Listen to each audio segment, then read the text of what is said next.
Hello, everybody. It's me, your boy Jergunzza. It is 5:09 a.m. I'm just out here enjoying the cold morning, waiting for the cats to come by to feed them. So let's talk about Gladiator 2. What a great day yesterday was, Friday, November 22nd. It was a decent day. Um, it's full fall is in full effect. Kendrick Lamar dropped an album out of nowhere, and Gladiator 2. We also got Wicked, but yeah, Gladiator 2. Now, how do I feel about Gladiator 2?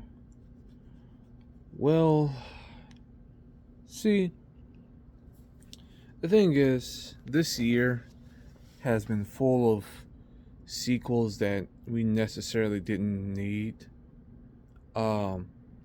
Kung Fu Panda 4, Despicable Me 4, Joker 2.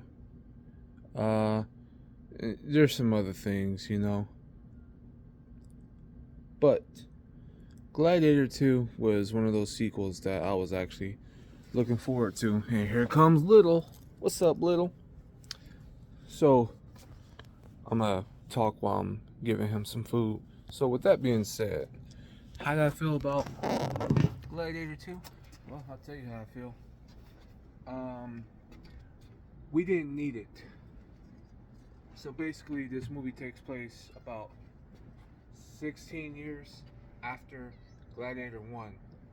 And the vision that they had originally for Rome to be free is lost because these two emperors take over, played by Joseph Quinn, and I don't know who the other dude is. And the idea of Rome being free is lost. We're following Lucius, the boy from the first movie, as a grown man, who we see in flashbacks from in the second movie, that after Maximus died in the first movie, his mother sent them off because she said that there's gonna be people who are going to try to kill him since he is the heir to the throne. And that's why he's gone, and he's pretty much lost until like he's a man and all that. Yeah, you've seen the trailers probably. You see, I just had this movie is not bad. I just have a few problems with this movie. One, there really was no need for this to be a sequel to Gladiator 2. It's not like this movie was a bad story, but it's just there was no need. There was absolutely no need. This movie covers more so the fall of Rome, right? And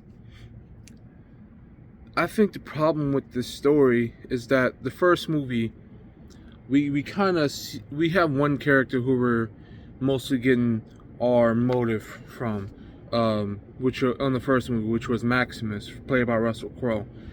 His wife and son, they were brutally beaten. They were crucified. His wife was, ravaged repeatedly over and over and over again, and then they were burnt. And we felt this, we understood his pain. He hasn't seen them in years, and he was trying to go back home to them. And then that's what Joaquin Phoenix's character did, right? We get that would piss any of us off. So we wanted him to get revenge, and Joaquin Phoenix, with his insults as well, made us even hate him even more. That was the beauty of the first film, is that we wanted some sweet revenge, but also we didn't expect it to just be so in a heart-warming, beautiful way, even with the Hans Zimmer music. This movie is kind of like, you can't top what the first one was. Like, I'm not saying what happened to this guy in this movie is not bad, but compared to the first movie, it's not the worst thing. And minor spoiler alert, you've seen it in the trailers already. What happens to him is that his wife gets killed in battle because she is a soldier as well. And it's kind of like, comes with the territory, homie. Um, so there's that. That's just the problem. Like, our motives are not really there as like they were in the first one, and so there's that. And then Pedro Pascal, in my opinion, was the only interesting character that I actually cared about somewhat, and Denzel Washington as well. I'm gonna get to that in a minute. It's just this, and there's certain things in this movie that they kind of repeat from the first movie, where I don't want to get much into it, but I was like, this is kind of the same thing that happened in the first movie with Russell Crowe's character, but since they can't live up to it, they need two people to do what Russell Crowe was doing in the first movie. And I don't know, it's just yeah. The fight scenes I thought were brutal. They still remain brutal, but my problem is that I feel like they rely too much on the CGI blood. I just wasn't a fan of the CGI blood at some points. And there's an action sequence with monkeys that I did not care for whatsoever. The rhino sequence, I thought the rhino scene was pretty good. I thought that rhino sequence was going to be trash, but I ended up actually liking that scene. The part where they fill up the Coliseum with water and sharks, did not care for that too much. It's like, you got all these people getting killed with bows and arrows, and then there's sharks as well. Like, it was just too much of an overkill. So, and then the main thing, well, at least what we thought was the main thing we were coming there for, the Pedro Pascal and Paul Mescal, I think his name is, the main actor, the fight scene between those two. Did it live up to the trailers, or was it like worth it?